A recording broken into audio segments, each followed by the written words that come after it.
വർഷത്തെ പാരമ്പര്യമുള്ള ഒരു പ്രസ് പരിചയപ്പെട്ടാലോ എന്ന്. ഇപ്പൊ ഞാനുള്ളത് പാലാ ബിഷപ്പ് ഹൗസിന് അടുത്തുള്ള സെന്റ് തോമസ് പ്രസ്സിലാണ്. സോ ഇന്ന് ഷോപ്പിംഗ് സ്പോട്ടിൽ സെന്റ് തോമസ് പ്രസ്സിന്റെ വിശേഷങ്ങളാണ്.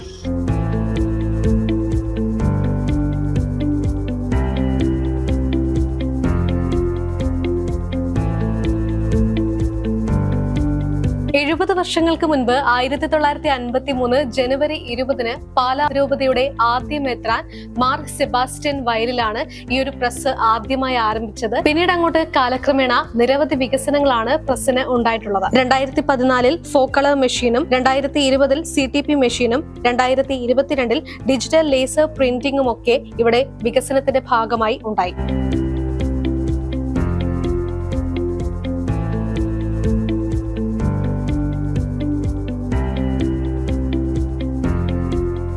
സ്വന്തമായ ഒരു വീക്ക്ലി എന്ന സ്വപ്നം പാലാ രൂപത സഫലീകരിക്കുന്നത് 1968 ഫെബ്രുവരി 22 ഈ ദീപനാളം എന്ന കലാ സാംസ്കാരിക വാരികയിലൂടെയാണ്.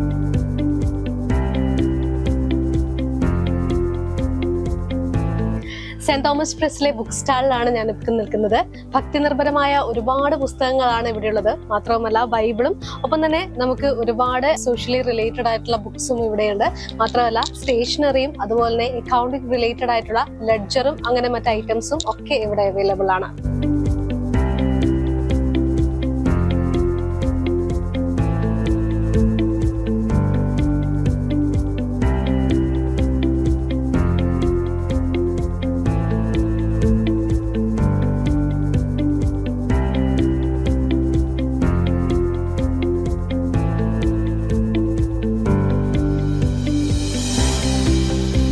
പാലാ സെന്റ് തോമസ് പ്രസ് അഭിമാനകരമായ 70 വർഷങ്ങൾ പൂർത്തിയാക്കിയ വേളയാണിത്. 1953 ജനുവരി 20 പാലാ രൂപതയുടെ പ്രഥമ മെത്രാൻ മാർ സെബാസ്റ്റ്യൻ വയലിൽ ഔപചാരികമായി ഉദ്ഘാടനം ചെയ്ത് പ്രസ് വെഞ്ചരിച്ചു. നാളിന്നോളം ഒരു അച്ചടി മാധ്യമ രംഗത്തെ എല്ലാവിധ അതിനൂതന സംഭവ വികാസങ്ങളോടുകൂടി പ്രസ് കാലത്തിനൊത്ത് നവീകരിക്കാനും മെച്ചപ്പെട്ടതാക്കാനും കഴിഞ്ഞിട്ടുണ്ട്.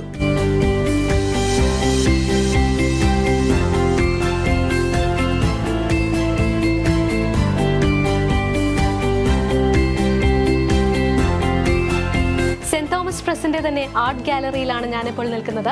നിരവധി പെയിന്റിങ്ങുകൾ, കലാശില്പങ്ങൾ എന്നിവയൊക്കെയാണ് ഇവിടെ ഒരുക്കിയിട്ടുള്ളത്. മാത്രവുമല്ല canvas frames, wood frames, fibre frames, scenery frames, modern art, മുത്തുക്കുടകൾ, ആർട്ടിഫിഷ്യൽ ട്രീസ്, ആർട്ടിഫിഷ്യൽ ഫ്ലവേഴ്സ്, രൂപക്കൂടുകൾ എന്നിവയൊക്കെയാണ് ഇവിടെ അവൈലബിൾ ആയിട്ടുള്ളത്.